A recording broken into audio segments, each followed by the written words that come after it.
Hello, and welcome to the second video on sums.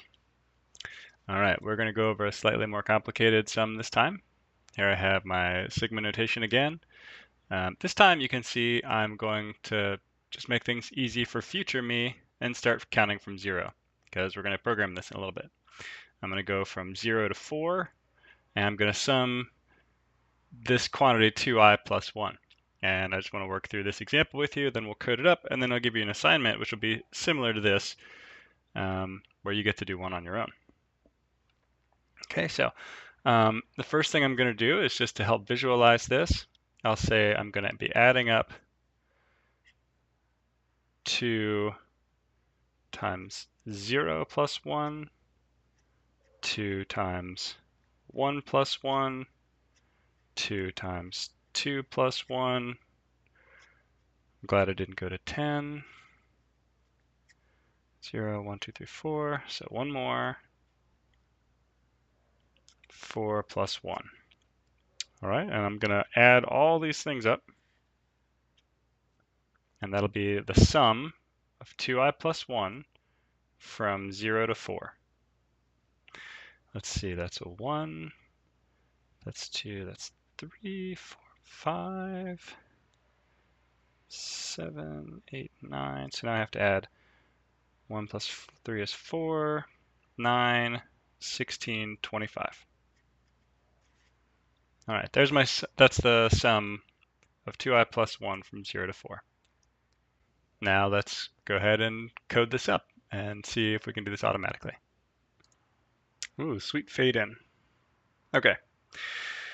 Now for this next example, what we have is we're going to do the exact same thing that we just did. And first we're going to populate an array with these intermediary steps.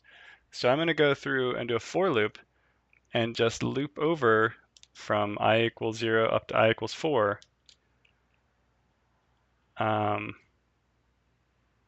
the sum that we're going to do here, the 2i plus 1. You can see though that I've got my array length is 10, so I'm actually going to do this 10 times first, just for fun.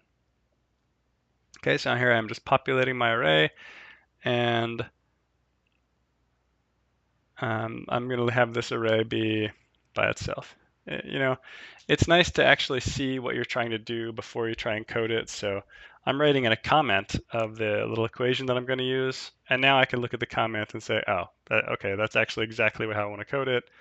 So I can type that in here. You will probably want to have it written out either in a comment or on paper or something like that, so that you're not trying to figure out an equation while you're coding. All right, so I've populated my array, and now I can go ahead and look at each of the values in my array. And so I'll use this for loop to look at things, and then I will use this for loop to actually do the sum. So first, let's just see the intermediary values. Okay, those look good. Notice that we have a bunch more because we're going past the n equals 4 that we did before. So go ahead and change it back. Whoops. If we're going from 0 to 4, then our array needs to have 5 items in it. Right. Okay, so there we get the same numbers we got before. So when we add these things up, we should get the same sum. And I'll go ahead and add everything in our second for loop.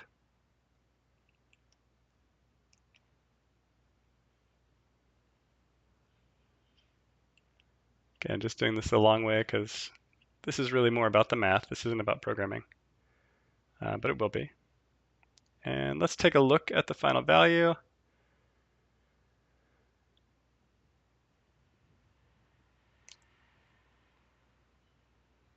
All right, let's get rid of this. Oh, okay.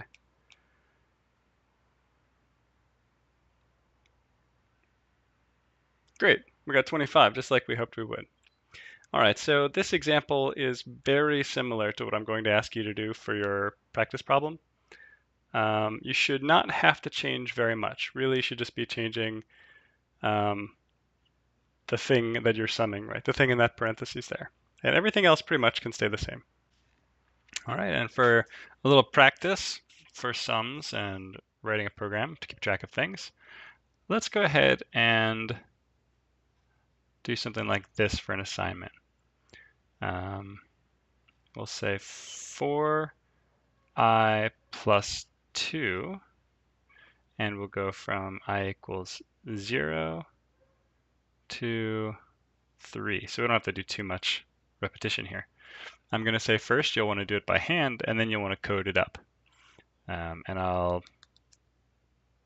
let's see, maybe give you some hints on the website so that you'll know whether or not you got it right.